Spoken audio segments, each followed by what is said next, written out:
যশোরের ঐতিহ্যবাহী খেজুর গুড়ের ক্ষীর যদি প্রসেসটা জানা থাকে খুব সহজেই কিন্তু যখন তখন তৈরি করে নিতে পারবেন।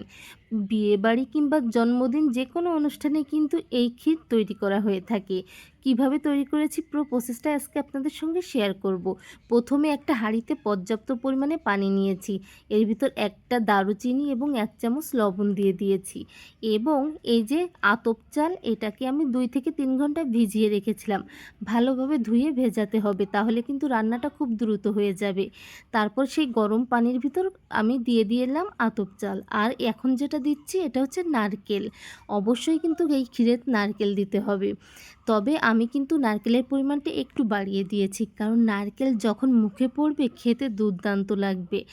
যদি আপনারা খেজুর গুড় না দিয়ে চিনি দিয়ে করতে চান তাহলেও কিন্তু এটা হবে, তবে খেতে কিন্তু ভালো লাগবে খেজুর গুড় দিয়ে করলে। দেখুন আমি কতটা সিদ্ধ হয়েছে একটু চেক করে নিলাম। এই পর্যায়ে আমি কিন্তু গুড় দিয়ে দিব। আপনারা কিন্তু প্রথমেই গুড়টা দিবেন না, কারণ যখন সিদ্ধটা প্রায় 80% হয়ে যাবে তখন গুড়টা দেওয়ার চেষ্টা করবেন, তাহলেই কিন্তু ক্ষীরটা খুব ভালোভাবে মজে যাবে। নয়তো যদি একটু আগে আপনারা এই গুড়টা দেন তাহলে কিন্তু ভালোভাবে সিদ্ধ হতে চাইবে না। তো দেখুন আমি খুব সুন্দর করে কিন্তু একটু নেড়ে চেড়ে নিচ্ছি। চুলার জাল কিন্তু লো হিটে রেখেই এই রান্নাটা করতে হবে। দেখুন আমি কতটা সুন্দর করে নেড়ে চেড়ে নিচ্ছি এবং দেখতে কতটা সুন্দর লাগছে। মিষ্টি আপনাদের পছন্দ অনুযায়ী দিবেন। আমি মিষ্টির পরিমাণটা একটু কম রেখেছি, আপনারা চাইলে বাড়িয়ে বা কমিয়ে নিতে পারেন। খেজুর গুড়ের এই ক্ষীরটা কিন্তু দেখতে অনেক বেশি সুন্দর হয়। আমি এখানে কিন্তু গুড়ের পরিমাণ কম দিয়েছি বলে কালারটা একটু কম এসেছে। যদি আপনারা আরেকটু বাড়িয়ে দেন তাহলে কিন্তু একদম লাল লাল একটা কালার আসবে এবং খেতে অনেক বেশি ভালো লাগবে।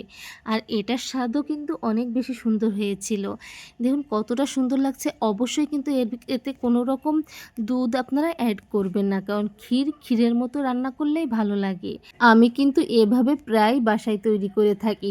সবাই অনেক বেশি পছন্দ করে, আর সবাই যে খাবারটা বেশি পছন্দ করে সেটাই কিন্তু দেখবেন প্রত্যেকটা পরিবারে বেশি রান্না করা হয়ে থাকে।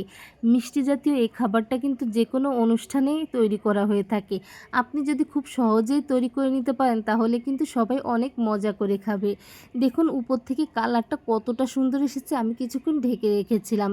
এটা খুব সুন্দরভাবে জমে যাবে যখন গরম অবস্থায় পাত্রে পরিবেশন করবেন। আমি যে পাত্রে পরিবেশন করব সবার জন্য আলাদা আলাদা পাত্রে কিন্তু এইটা বেড়ে নিয়েছি, কারণ গরম অবস্থায় বাড়লে এটা জমবে, ঠান্ডা হলে কিন্তু জমতে চাইবে না। আর দেখতে তো মাশাআল্লাহ অনেক বেশি সুন্দর হয়েছে।